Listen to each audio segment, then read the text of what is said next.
The Supreme Court order when it comes to the actions or the inactions of Tamil Nadu Governor R.N. Ravi, who's been at loggerheads with the DMK government in Tamil Nadu, is of course far-reaching. But the verdict goes well beyond the conduct of the governor in Tamil Nadu.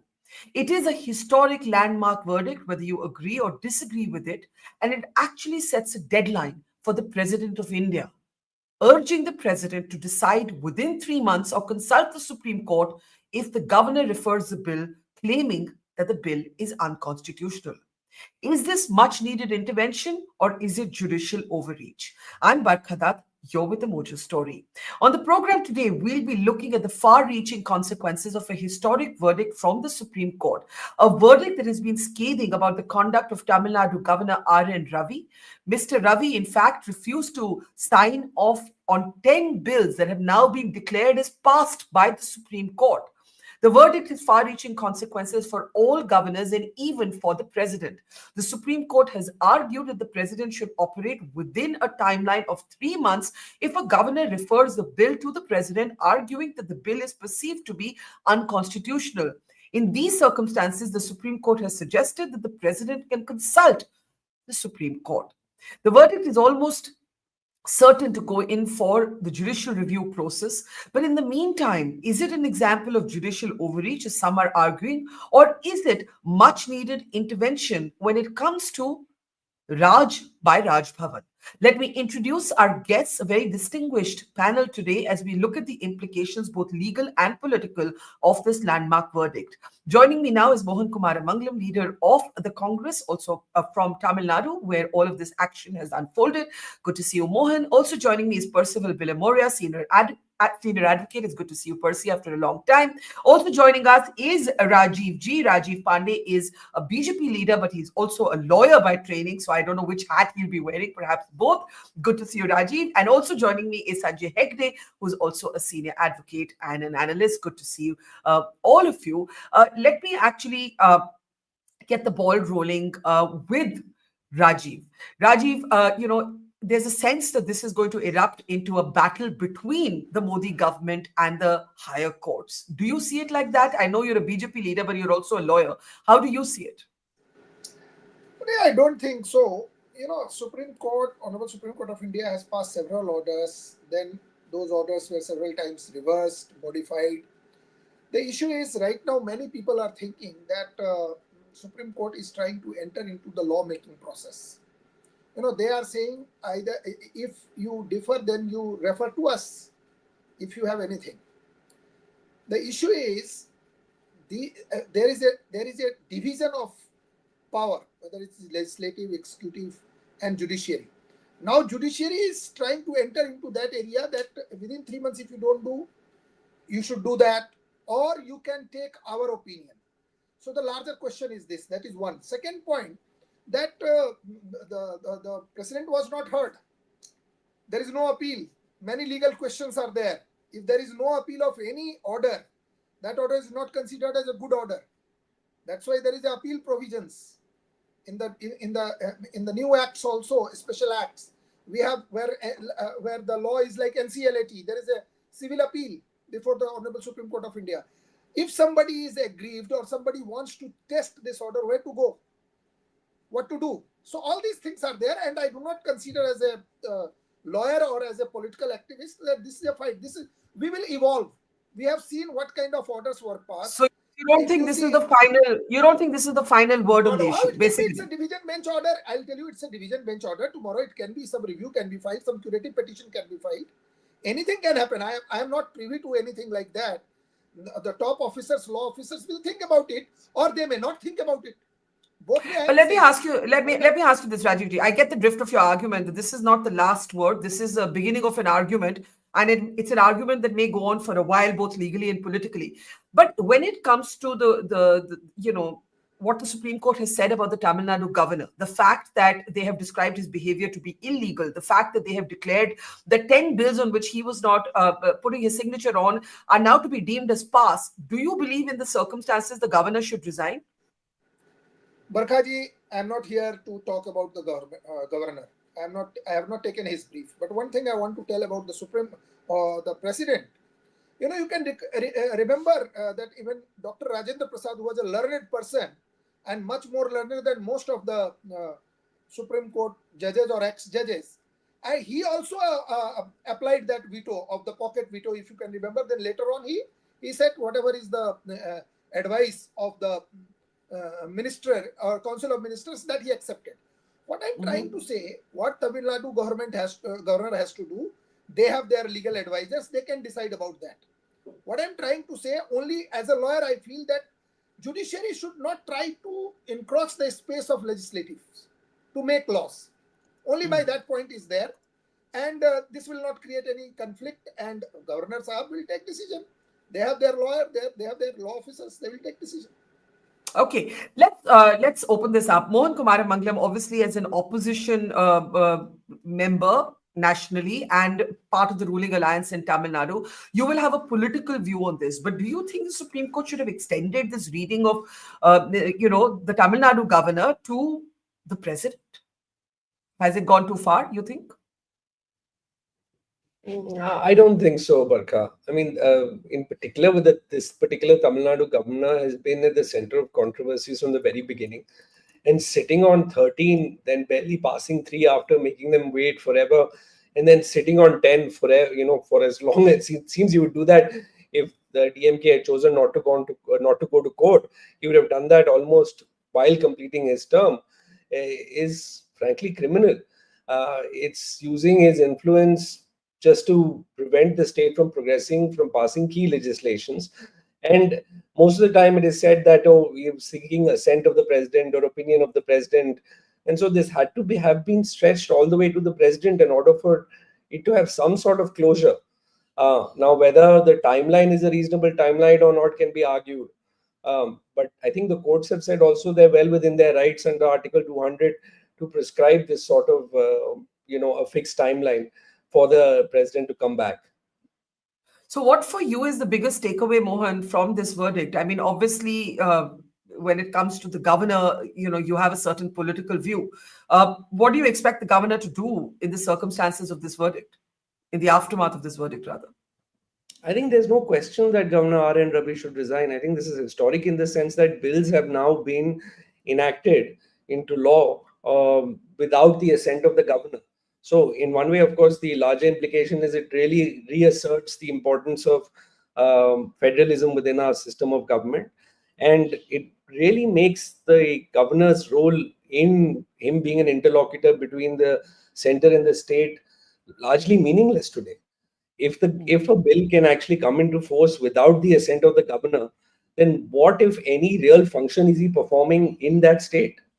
Yeah, I think that's a very interesting question. Let me bring in our two lawyers now. Percival, Billimoria, I think Mohan Kumaramangalam and Rajiv have made two important points. One, nobody expects this to be the last word on the issue. But two, that there is a certain redundancy about the post of governor that it exposes, because if these bills can be deemed to have been passed as they have been by the Supreme Court, it questions whether the governor, beyond Mr. Ravi, is needed at all. How do you see the verdict, Percy? See, we have adopted a Westminster model of government where the president or the governor is merely a figurehead. So Article 200 very clearly says, so my first comment is that from a purely constitutional point of view, I think it is a good judgment. And also you must note that this is not the first time this conspiracy has erupted. So there was the decision in the case of the Punjab legislature. Now what happened here is that immediately after the Punjab legislature, first of all, the governor sat on it for 2 years. Then there was the decision of on the Punjab, in case of the Punjab government. And when that happened, the Punjab decision clearly set out the law, which is that Article 200, the substantive part of Article 200, should be read in conjunction with the first proviso.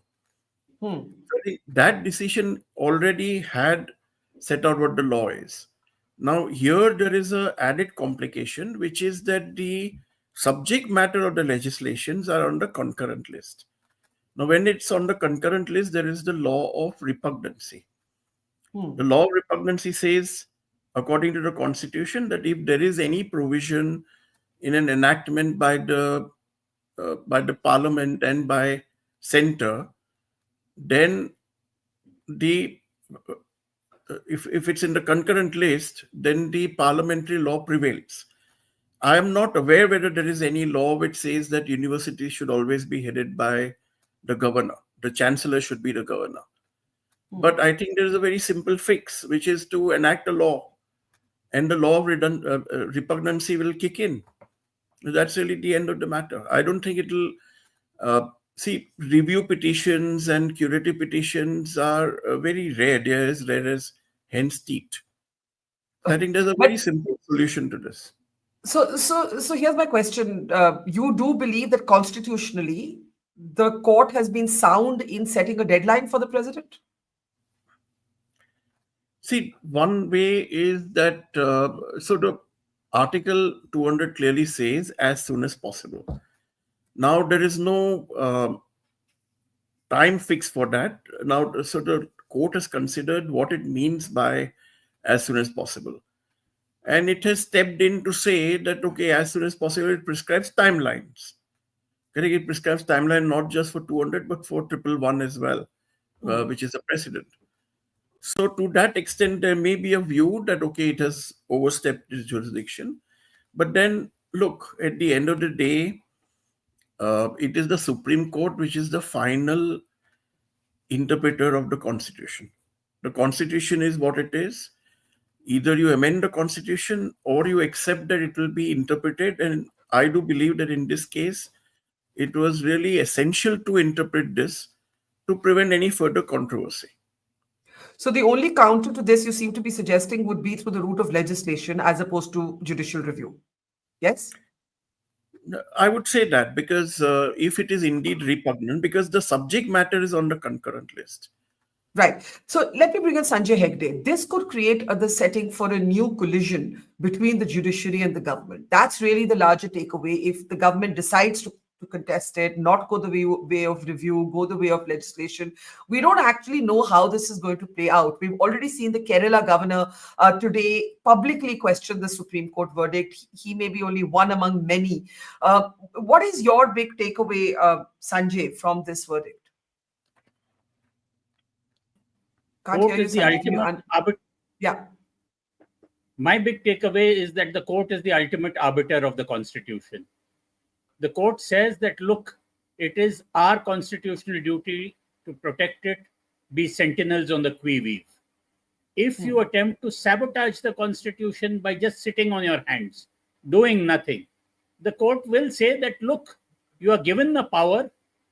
That power has to be exercised within a reasonable time. If you do not exercise it within a reasonable time, we will set a time limit. And that is what the court has done. And it is not as if the court has proceeded on its own motion to set a time limit for the president. What happened was that the governor first sat on it. Then thereafter, he sent it back to the legislature. The legislature then passed the same enactment again, at which point of time the governor ought to have signed it. He did not. He chose a third way. He sent it up to the president.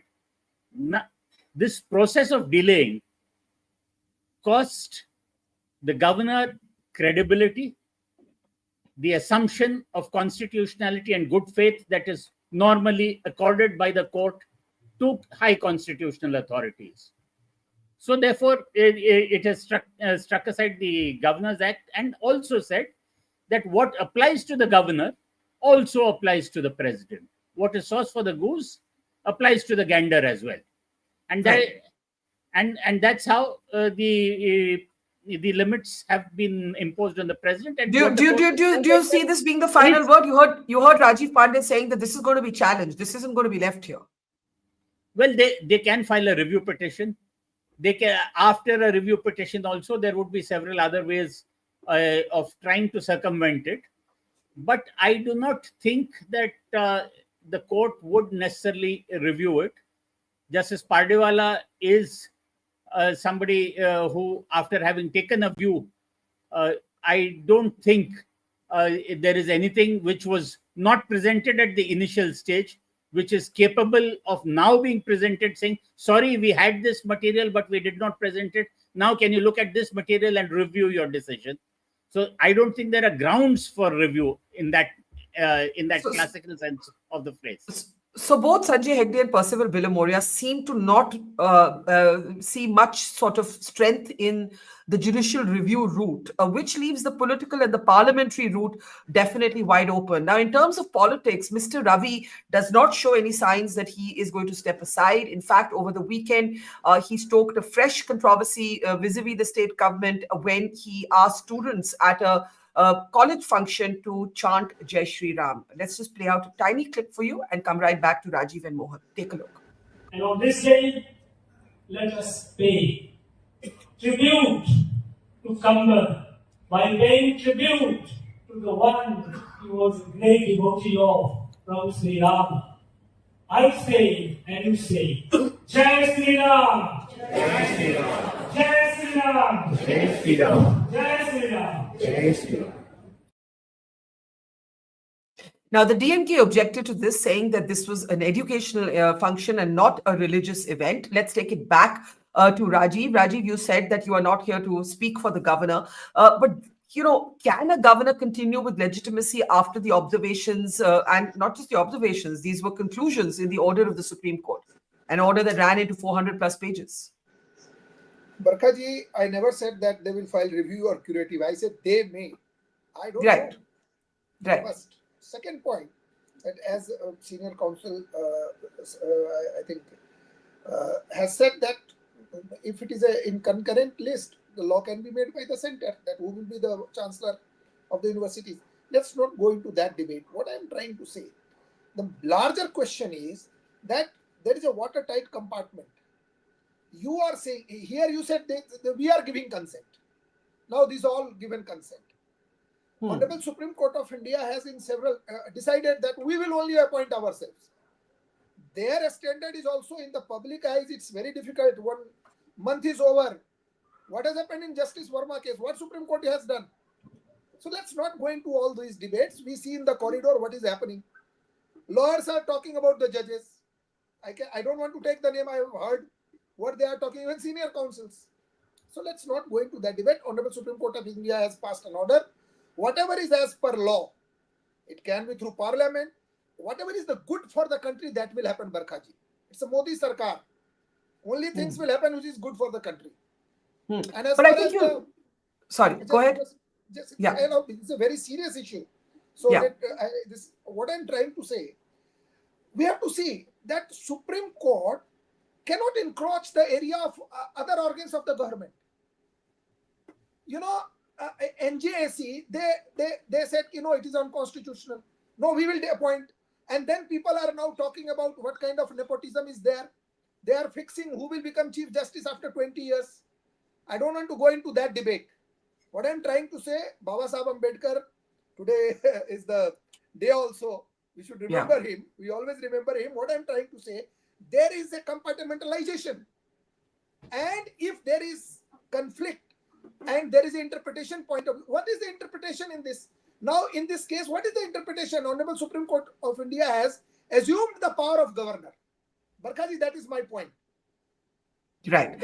I think that's a very important sentence you've just said. The Supreme Court has assumed the powers of the governor. Tomorrow they will assume the power of Prime Minister. Day after tomorrow they will assume power of President. They should have said, governor should decide. This is my personal opinion, ma'am. This is completely my personal, because this is nothing to do with the BJP. I am a lawyer. I have my own opinion. I have right to have my own opinion. That is one. Second time you talked about Jai Sri Ram. In my opinion, Ram is Rashtra, Rashtra is Ram. If somebody is saying Jai Sri Ram, you should celebrate that. He has not said anything wrong. We were talking about a Ram Rajya. Is there any other Rajya which can be discussed? What Rajya? I want to ask what Rajya you can. Okay, Okay, Mohan Kumar Mangalam respond to that. Why has the DMK said that what Mr. Ravi did was okay? I think it was not his saying Jai Shri Ram, but perhaps where he said it, the nature of the function that the DMK Congress Alliance objected to. But I don't know, Mohan, your take? I think Tamil Nadu, we have a very strong secular ethos, and religion has no place in an educational institution as far as we're concerned. If he believes that Ram is India and India is Ram, that's really his view. But if you go into an educational institution and you force children who come from all faiths, all backgrounds to chant Jai Shri Ram, then many of them may belong to different religions. Many of them may not even be worshippers of Lord Ram. Aren't you using your authority and your podium there to sort of impose your religion on them? And that's exactly why DMK has spoken out against it. I'm sure you would have a problem if the governor came and said, say behind me Allah Akbar. Then I'm sure Pankaj would have an issue with it. And so for us in Rajiv, Tamil Nadu, we Rajiv, treat all of those Rajiv. things the same. Yeah. So I think that's, But yeah. Can I say just one line? Yeah. All right. Barkha ji, only All one. right. Yes. Here, Lord Ram and King Ram are two different things. Any person who has hatred for Hindu ethos, they will not understand the difference. Lord Ram is for puja when we go to the temple. And when we talk about Raja Ram, then they don't understand. It is Ram Rajya. I want to know one thing from any political person or the senior councils on this panel. Have you heard any other that Ram Rajya ki jagah kuch aur Rajya, some other Rajya? Because that was the best Rajya. Okay. That's my take, ma'am. Let Mohan complete his point. I want to go back to the lawyers or the legality. I'm not sure they want to be drawn into the politics, but do go ahead, Mohan. Complete your point. Yeah. The other part I wanted to say was, on the governor, I don't think, he said that it's like the Supreme Court has taken over the governor's role. But I don't think that's the case here, because actually the Supreme Court has reaffirmed the role of the chief minister and the state governor in this. So by allowing them to pass those acts or those bills and let them become law, the chief minister now has become the chancellor of the universities. And so they can speed up the selection of the vice chancellor and so on and so forth. You could argue whether that is good or bad. I have seen views on both sides of that process, but it's not as if the governor's role has been overtaken by the Supreme Court. It's actually reaffirming the federal nature of our country.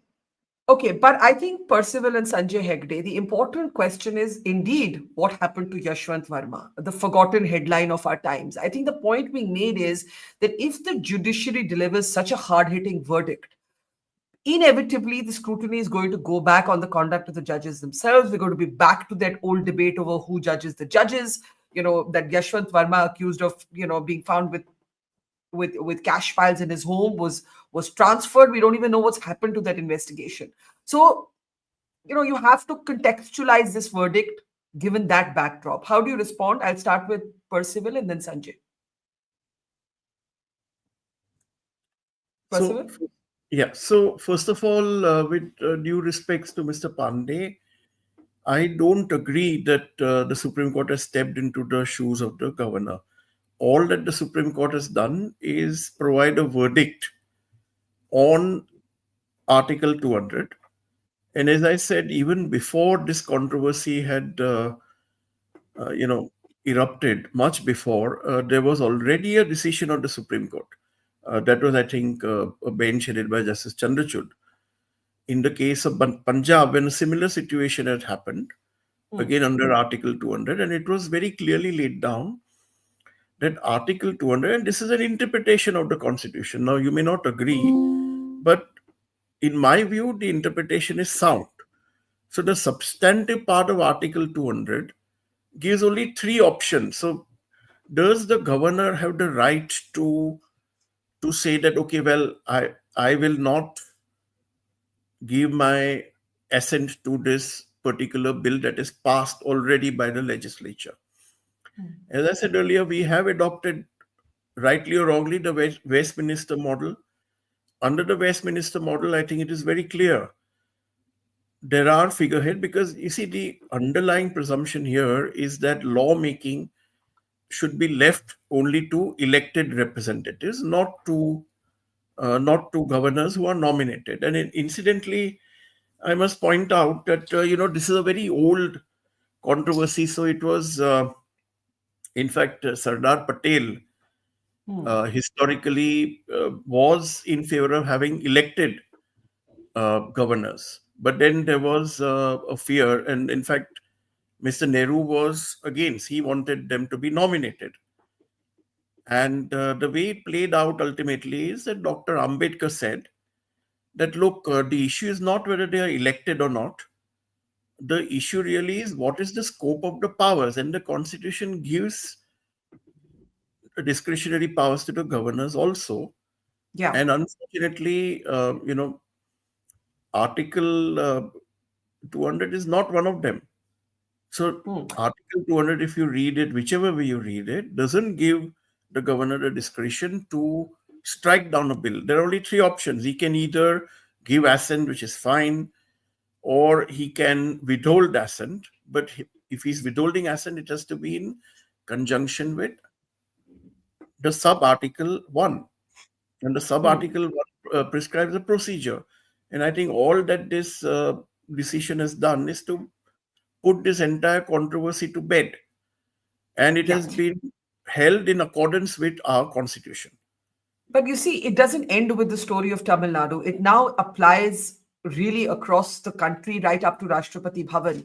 And Sanjay Hegde, the one detail of this order that perhaps we haven't debated enough, which is what I think Rajiv ji is calling encroachment, is the Supreme Court's argument that if the governor refers the bill and says it's perceived to be unconstitutional and therefore the governor isn't giving his or her assent, then the Supreme Court is saying, you come to us, ask us. Our opinion is not mandatory. The court clarifies our opinion is not mandatory, but it should be taken seriously. Now, this is where the Supreme Court is seen to be possibly encroaching into territory that is not its own territory. What do you say? No, to continue from where Percival set out. Look, the governor can either say yes to legislation or he can say no to it. If he has to say no to it, he cannot say, I say no because I don't like it. He is nobody to dictate policy. He has to say no on valid constitutional grounds.